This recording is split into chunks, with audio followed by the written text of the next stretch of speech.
The tunnels of Cu Chi are an immense network of connecting tunnels located in the U Chi district of Ho Chi Minh City, Saigon, Vietnam, and are part of a much larger network of tunnels that underlie much of the country.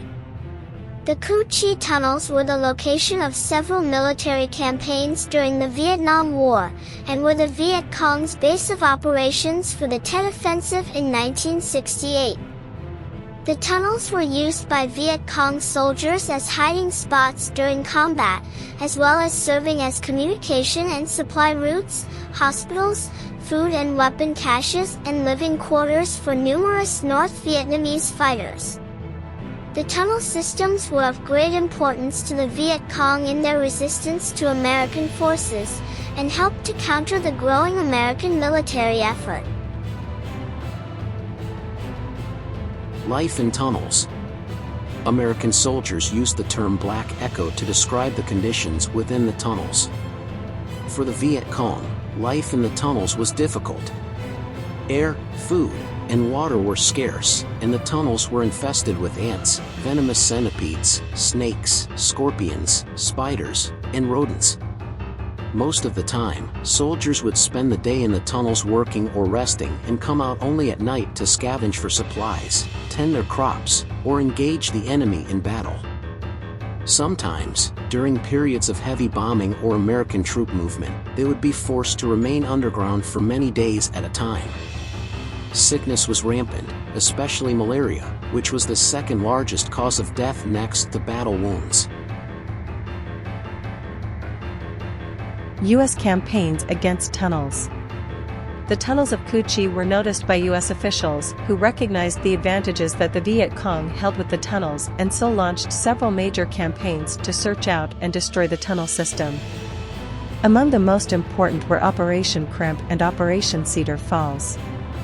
Operation Crimp began on January 7, 1966, with B-52 bombers dropping 30-ton loads of high explosive onto the region of Cu Chi, effectively turning the once lush jungle into a pockmarked moonscape.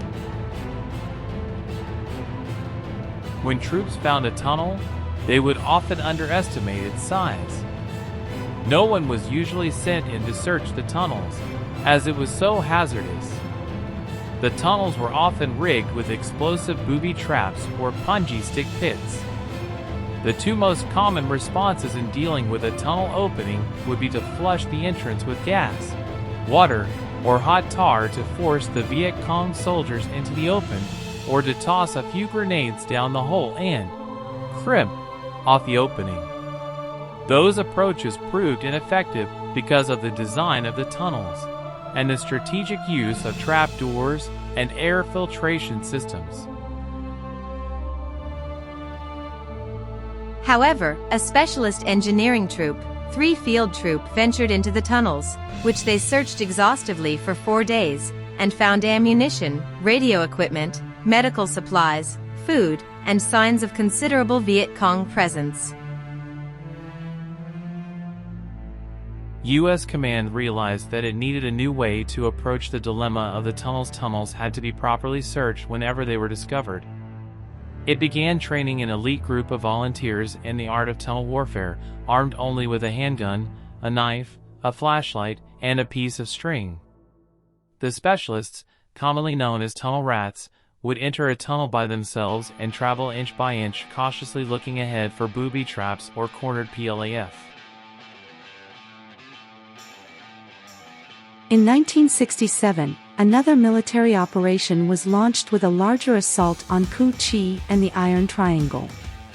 Called Operation Cedar Falls, it was similar to the previous Operation Crimp but was on a larger scale with 30,000 troops, instead of 8,000. On January 18, tunnel rats from the 1st Battalion, 5th Infantry Regiment, 25th Infantry Division uncovered the Viet Cong district headquarters of Cu Chi, containing 500,000 documents concerning all types of military strategy. Among the documents were maps of U.S. bases, detailed accounts of PLAF movement from Cambodia into Vietnam, lists of political sympathizers, and even plans for a failed assassination attempt on Robert McNamara. By 1969, B-52s were freed from bombing North Vietnam and started carpet bombing Cu Chi and the rest of the Iron Triangle. Towards the end of the war, some of the tunnels were so heavily bombed that some portions actually caved in, and other sections were exposed. But the bombings were not able to destroy most parts of those tunnels. Throughout the war, the tunnels in and around Cu Chi proved to be in unique position of being able to control where and when battles would take place.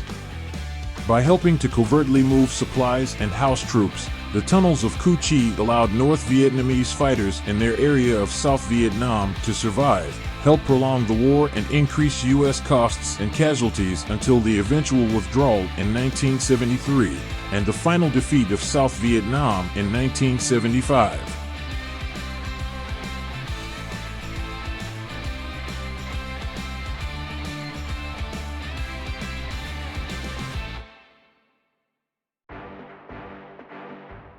Tourist destinations.